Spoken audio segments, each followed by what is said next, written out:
thinking you're so important just because of $300. I don't care about such a small amount of money. Chuckling, my son and his wife looked down on me, hurling harsh words. I've been helping them for 10 years since they told me they were struggling financially. Even though they never found steady jobs, I held my tongue and tried to find ways to support them. And what do I get in return?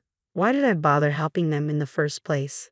I thought someday they would appreciate my efforts and soften their attitude, but that day never came. Isn't it clear now? I can't help but feel angry at them for laughing it off, saying it's not enough or just pennies after I've dedicated 10 years of my time and savings to them. I have devoted myself silently to my son and his wife, but today that changes. My name is Mary, a homemaker in my 50s. Since my husband passed away, I've been living alone. We have a son who moved out after college and now has a family nearby. Though our relationship isn't great, they've been a bit troublesome. After college, my son got a job where he met his wife, who became a full-time homemaker after they married. However, less than a year later, my son quit his job due to issues with his boss, assuming he'd easily find another. But things didn't go as planned. Despite searching, he struggled to find suitable work and eventually gave up altogether. His wife didn't show interest in working either, and within months they faced financial difficulties. To help them, I began sending them a modest $300 each month. They were grateful and thanked me for the support. Every day, I hoped they would overcome their difficulties and become self-sufficient. But now, after 10 years, my monthly $300 isn't appreciated anymore. It's something they feel entitled to receive.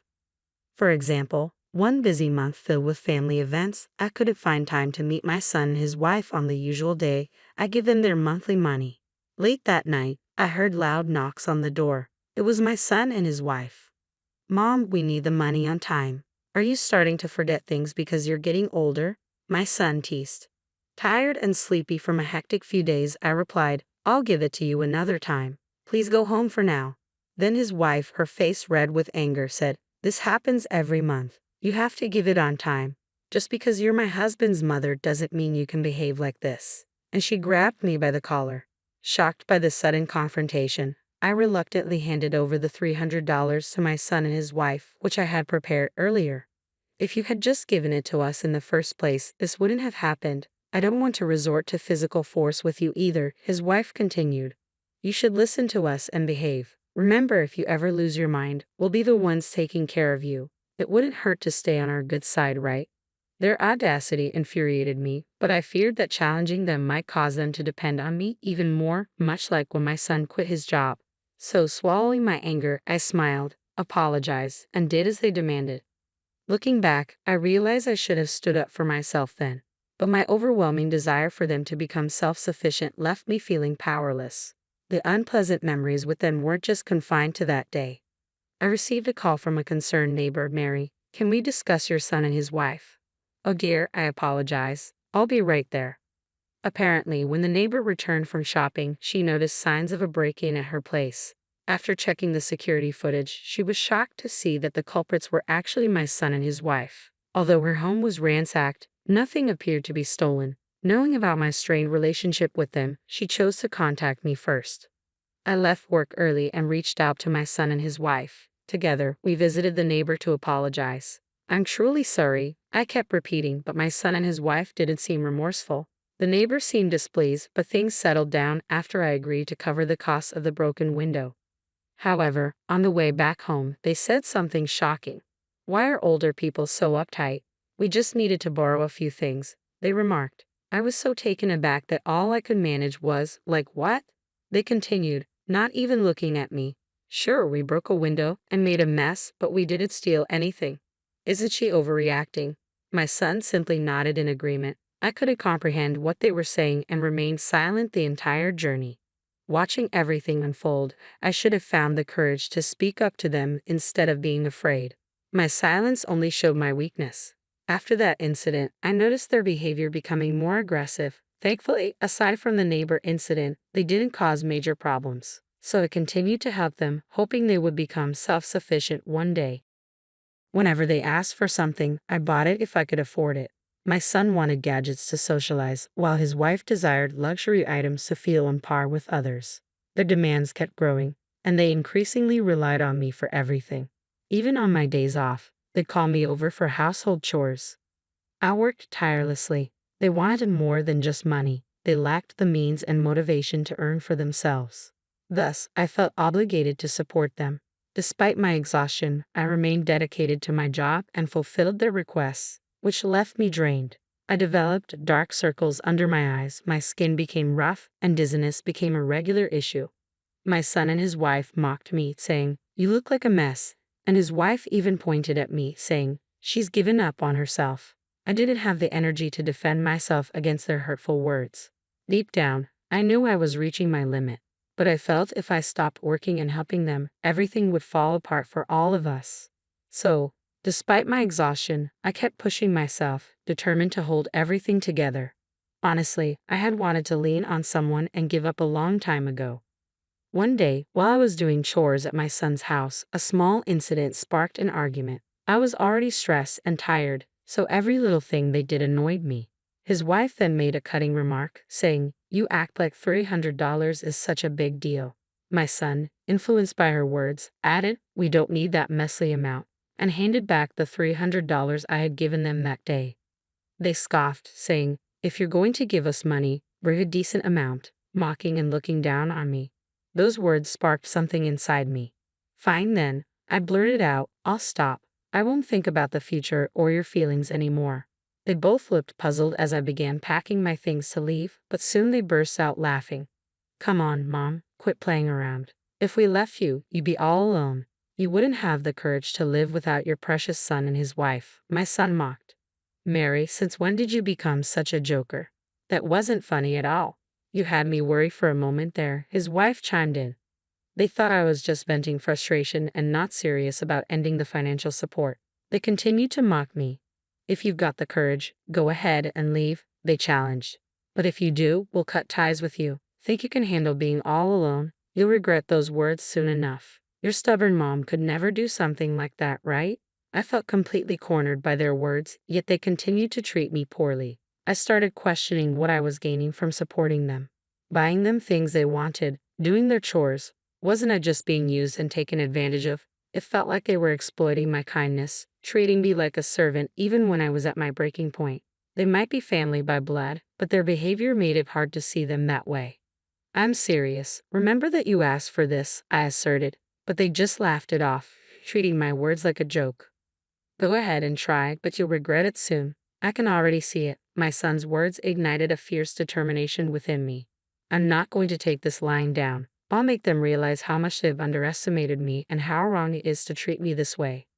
As I packed up to leave their house, all I could think about was how I would stand up for myself. First things first, I cut off all the support I had been providing to my son and his wife, just as I had promised. No more money, no more financial aid, and no more helping out around their house. Nothing. From my perspective, I had always lived for the sake of my son and his wife, prioritizing their needs over my own. Taking action without considering them was new to me. Now, I could take a break without worrying about them. I could spend my money on myself and do chores just for my own satisfaction. Experiencing this newfound freedom was truly wonderful. My son and his wife believed I would never cut ties with them and live independently. But in reality, the independence I had yearned for over a decade was exactly what I achieved. Moreover, I decided to exert more pressure on them. I had leased the apartment they lived in after they were evicted from their previous place due to financial difficulties. Naturally, I was also the one paying the rent. Since I had decided to stop supporting them entirely, it didn't make sense to continue paying their rent. Therefore, I contacted the real estate manager and terminated the lease. The manager, who understood our situation, cooperated with me. They were given a month's notice to vacate the apartment, with the understanding that if they didn't comply, formal action would be taken. That night, I sent a text to my son and his wife, informing them that if they didn't move out of the apartment within a month, it would become a serious matter. They read the message right away, and within minutes, my phone started ringing. "Mom, what the hell is this? Where are we supposed to go?" My son shouted as soon as I answered. I could hear his wife panicking in the background. "You may have forgotten, but I was the one paying for that apartment. I told you I was stopping all support, didn't I? So, canceling the lease was the next step." I replied calmly. "We never agreed to that." You said you'd stop sending money, but we assumed everything else would continue, my son protested. I chuckled at his naive expectation. Really? While you speak so harshly to me, you thought you could still rely on my support for everything else, except the allowance? It's astonishing to see how naive my son and his wife can be. I had let them treat me however they pleased for too long. Even when I expressed my discomfort, I always gave in to their demands, financially and with my time. It was somewhat selfish of me, hoping they would eventually become independent. But I was mistaken. They were the type to take advantage of my generosity as much as they were pampered by it. In hindsight, I should have clearly asserted my position and made them understand. I was the one providing allowance, offering financial support beyond that, and taking care of their household chores. However they look at it, I held the upper hand, and they should have shown gratitude and respect towards me. Instead, they treated me with utter disrespect, like a servant, a mere tool, an ATM to be used at their convenience. To make matters worse, they even laughed at me. When I was at my wit's end, why did I exert myself so much for such an unreasonable couple? Even when they treated me unfairly, I remained silent and let them have their way. Despite all I did for them, they never appreciated my efforts. They only took advantage of me. It wasn't until I reached my breaking point that I realized how selfish and dismissive they truly are, and how they never truly saw me as family. They may have viewed me as a resource, but never as family, not even a little bit. Why didn't I see this sooner? Why did I keep giving my all until I felt completely overwhelmed? Why did I continue believing in them? Looking back, I realized how pitiful my past actions were. I tirelessly supported them, hoping they would eventually become self-sufficient, but all my efforts seemed to count for nothing. As I reflect on the past, my anger towards them intensifies. I feel the need to confront them and demand accountability. I won't be satisfied until they acknowledge their mistakes and apologize. Fueled by these emotions, I spoke up again. I'm going to stop the allowance but continue with the other support. What do you think? I asked them. That's not going to happen. My son tried to interject, but I cut him off firmly. No buts. You understand me. Your lives have always relied on me.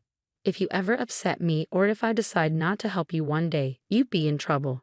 Fortunately for you, I've been naive enough to keep hoping that maybe someday you'll become independent, that perhaps you won't need me to get by.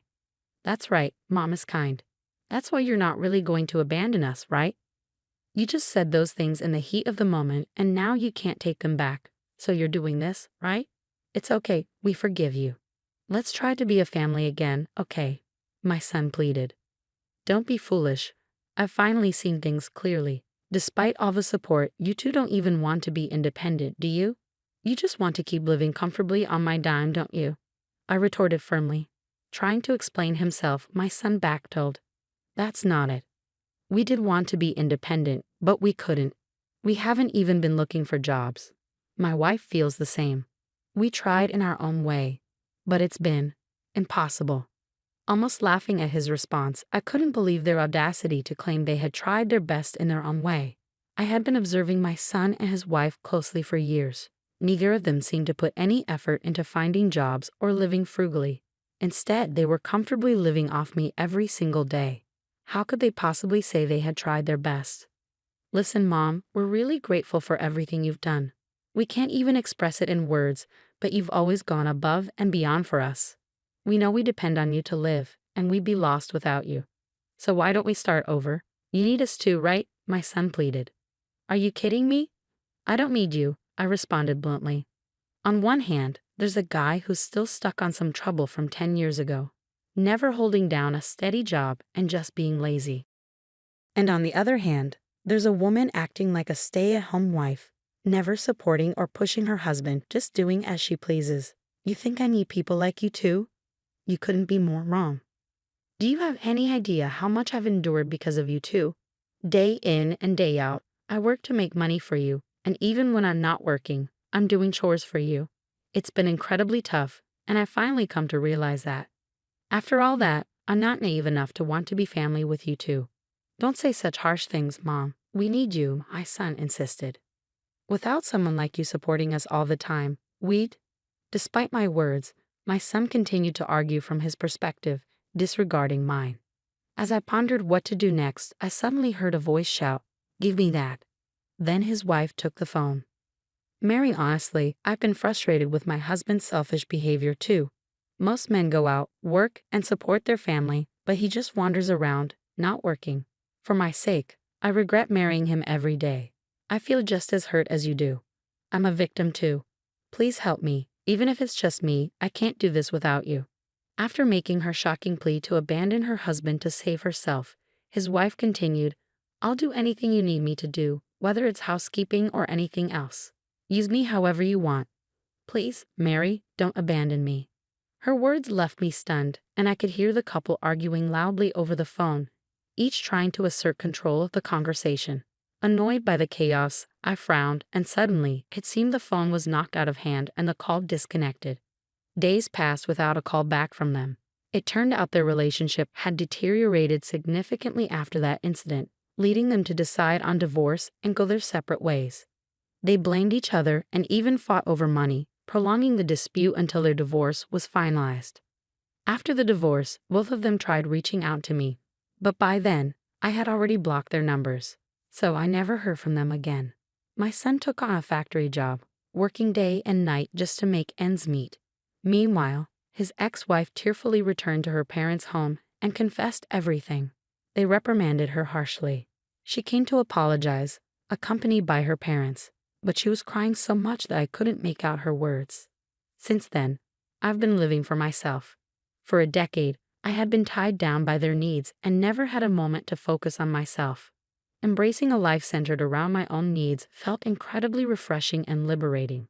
Although I ended up alone without them, I found solace in it. I'm uncertain about the future. There may come a time when I won't have the luxury to live solely for myself. But for now, I believe I deserve to prioritize my own happiness.